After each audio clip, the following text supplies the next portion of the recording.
However, camels are nowhere mentioned in any of the New Testament's birth stories. Surprisingly, Luke knows nothing about the star, nor the Magi, nor the birth taking place in a house. He has the baby being laid in a manger, but note that there is no reference to a stable and animals surrounding the Christ child.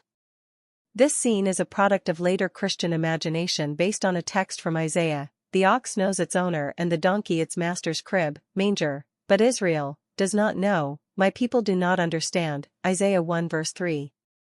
Luke's reference to the baby being wrapped in swaddling clothes is copied from the birth of Israel's famous King Solomon, son of David, Wisdom 7:4-5. This sign of identification sends an important message to Luke's Jewish Christian readers that Jesus was to be even greater than Israel's wisest king. Luke's Gospel describes the visitors to the baby Jesus as shepherds, not the wise men.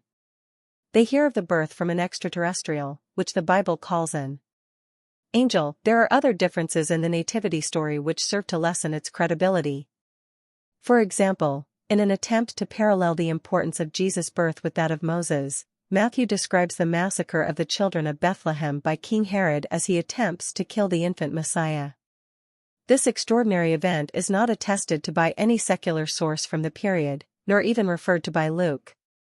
Indeed, Luke has the family return peacefully to Nazareth after Jesus' birth in Bethlehem, Luke 2 verses 22 and 39.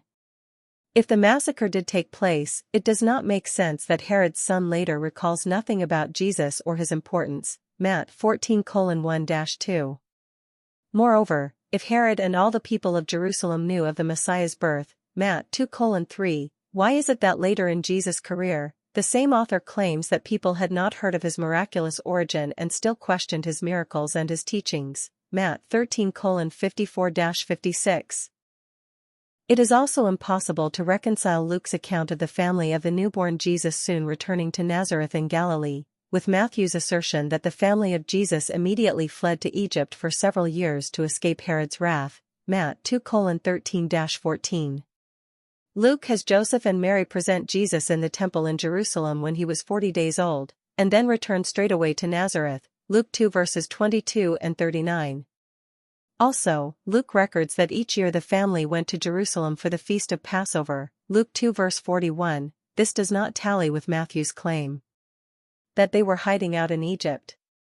Matthew, with his predilection that Old Testament prophecies be fulfilled in the life of Jesus, appears to have invented the massacre of the innocents to fulfill a prophecy of Jeremiah 31:15, and the consequential flight to Egypt to fulfill Hosea's prediction that out of Egypt I have called my son, Hosea 11 verse 1. In ancient times it was often claimed that important people had miraculous births. Plato was said to have been born by the union of the god Apollo with his mother. Likewise, Alexander the Great was said to have been conceived when a thunderbolt fell from heaven and made his mother Olympias pregnant before her marriage to Philip of Macedon. In the book of Genesis we read that sons of gods had intercourse with women to produce heroes, Genesis 6 verse 4. Even the recently discovered Dead Sea Scrolls tell of the miraculous birth of Noah and how his father Lamech was suspicious that his wife had been made pregnant by an angel. Also the writings of Philo of Alexandria, who was born about 20 BC, contain evidence that some Jews of the period were speculating about miraculous births of religious heroes. Philo relates how Hebrew notables such as Isaac and Samuel were conceived by barren women by the intervention of the divine spirit. It is likely that as the Christian movement spread beyond Judea and the Galilee into a Jewish Hellenistic, Greek, environment, and thence to the Gentile world, the birth story of Jesus was influenced by this ancient tradition of magnifying the births of great men.